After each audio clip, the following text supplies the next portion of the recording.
Аударып айтқанда жарияс. Мен балабақшадағы бірінші күнінде жыладым. Мен анам мені балабақшадан кейін алып кетпейтінін айтуға ұмытып кетті. Мен жылап отырғанда менің қасыма бір қыз келді. Оның аты Сара болды. Және 15 жыл бойы ол мен жан құрбым болды.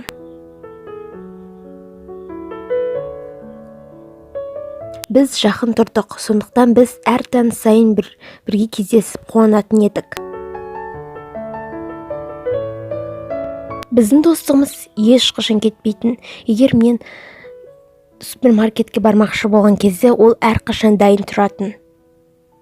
Мен бір түрлі мектеп үйлеріне барғанда Сараның қасында бос ұстайтын едім. Біз бірге өсіп, бірге мектепті бітірдік. Колледжде Сарада психикалық ауру пайда болды. Бірінші курста депрессия пайда болды. Кейін қысқа демалыста емделуге кетті.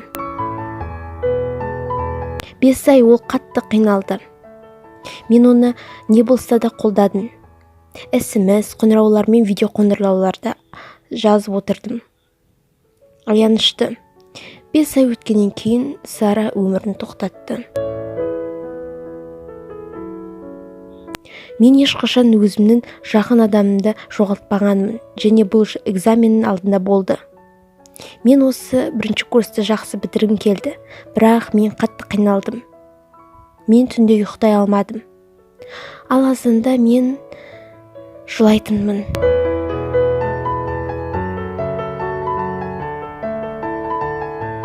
Мен барлық оқиғамен өзімнің көрші қызбен Томиға бөлістім. Ол мені қолдап тамақ дайындайтын.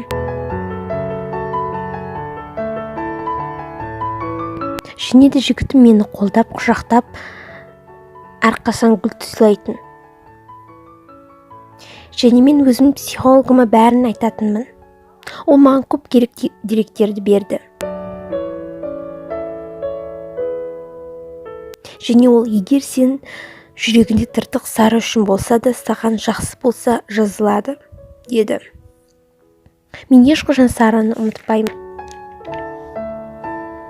Психикалық аурулар қатты дамымаған.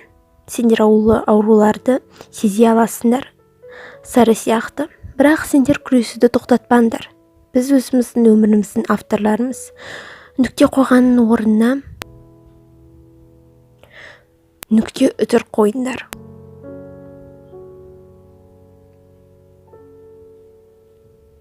Бәрін ұмытып, әр күндеріңді сүріңдер. Бақытты болыңдар, қуаныңдар.